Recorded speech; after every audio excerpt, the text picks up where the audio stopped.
But let's start with a big argument at the heart of positive populism. The president put it clearly the other week.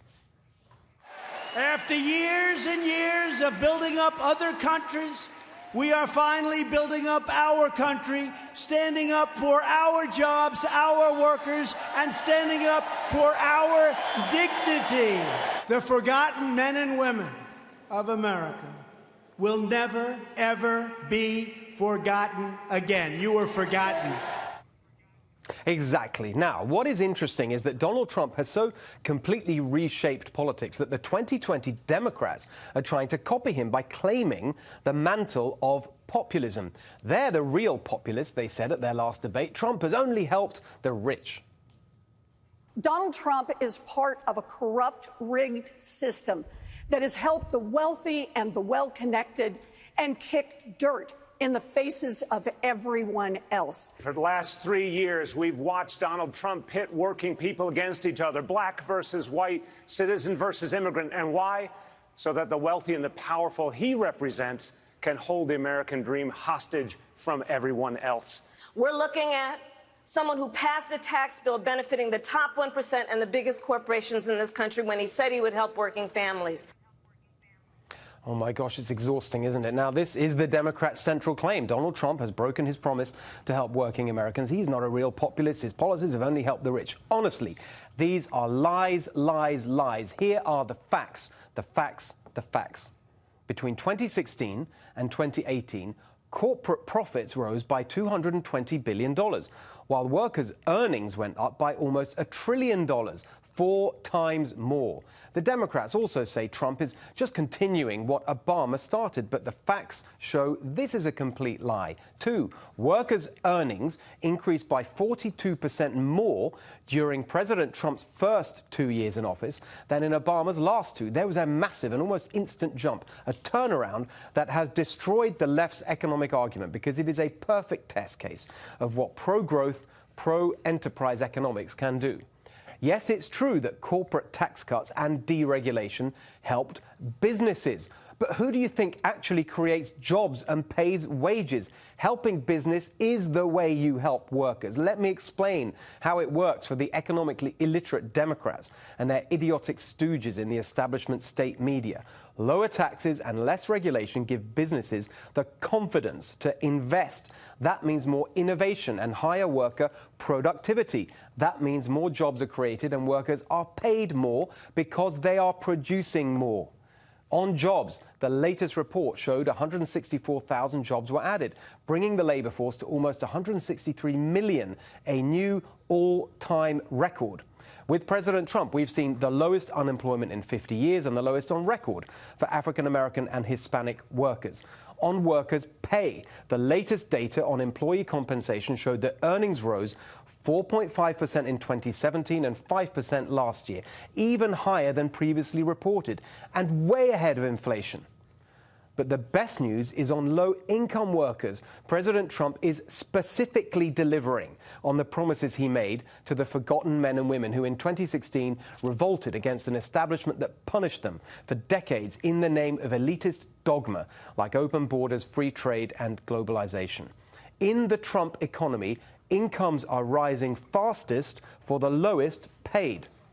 Look at this. Hourly pay growth for the bottom 25% has outpaced that of higher earners every month of the Trump presidency. And in blue-collar industries like mining, construction and transportation, we're seeing wage growth far exceed what we saw under Obama's second term. Plus, with President Trump's revitalization of manufacturing, which all the establishment experts said was impossible, by the way, jobs are coming back in numbers we haven't seen for decades. Last year's gain of 264,000 manufacturing jobs was the highest since 1997. The facts demonstrate conclusively that working Americans are the winners in the Trump economy. Yes, he is the real populist, and it's the Democrats who are fake. They want to reverse the Trump tax cuts and deregulation. That would reverse the Trump job gains and earnings rise. They want to make energy more expensive. Ask President Macron in France what working people think of that. He's still got protests in the streets over green policies that are mild compared to what these Democrats want here. And of course, all of them want a massive expansion in government paid for by you. That's not just a tax grab, it's a power grab as well.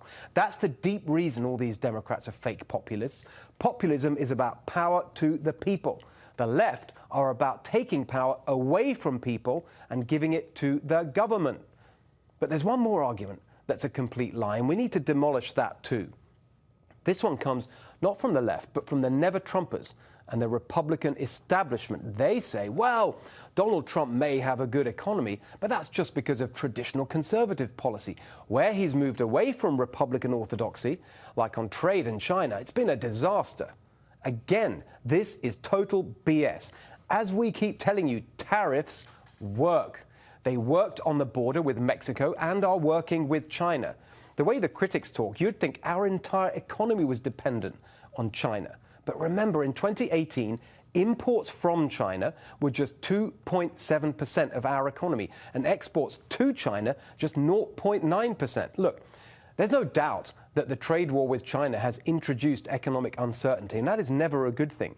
As we saw last week, the Democrats and the establishment state media are hyping up a recession because they think it's the best way to get rid of a president they despise. Here's what newly minted never-Trumper Anthony Scaramucci has been saying to any passing TV camera. What he's done on the trade situation has totally and completely destabilized the global economy. And forget about the farmers for a second. I'm very sympathetic to them, but it's hurting them. But it's hurting the entire capital market system. Yeah, forget about the farmers. There you have it. He just gave the game away. Another fake populist. Unbelievably, he actually wrote a book called The Blue Collar President and came on this show to promote it. But now we see which side he's really on, the Wall Street wheeler dealers in the, what did he call it, capital market system, who for decades have screwed the American worker to make themselves rich, especially over China. So it is highly revealing that these elitist globalization ideologues are dumping on Trump just at the moment when his populist trade policies are starting to work.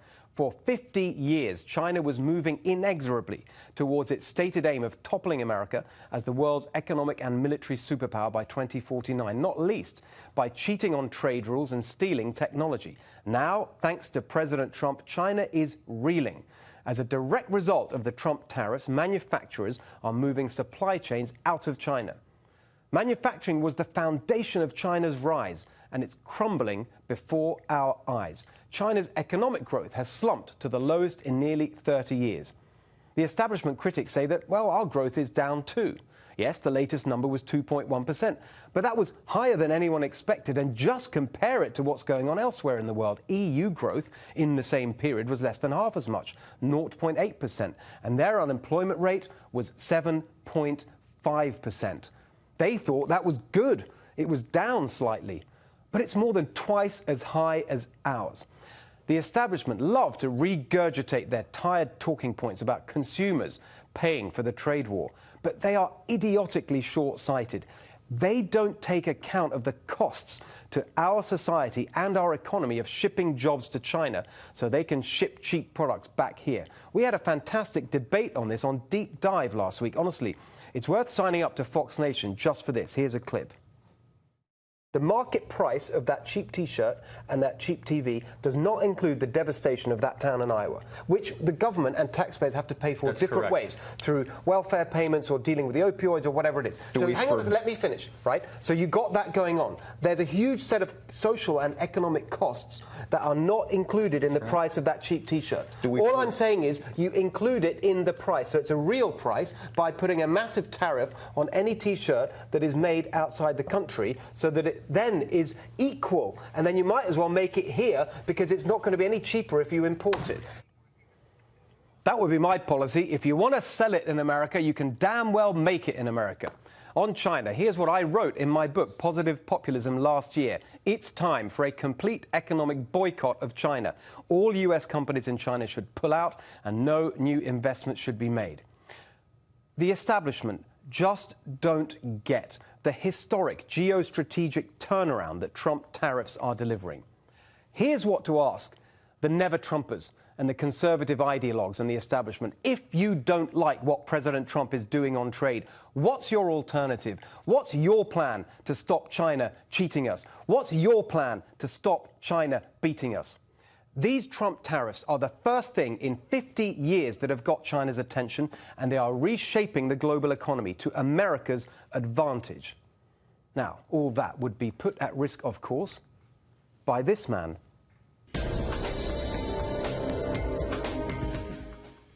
On the defining issue of our age, the Democrats seem hell-bent on nominating someone for president who is totally compromised by our greatest enemy, China. As we have often shown you, Joe Biden took over $1 billion in bribes from the authoritarian Chinese regime in the form of payments to Biden family businesses. #JoeChina.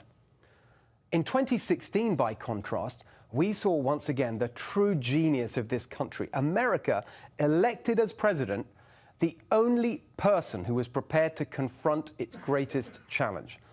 President Trump is not just the real populist, he's the really successful populist. Where he's followed traditional conservative economics, tax cuts and deregulation, the results have been great, especially for working Americans.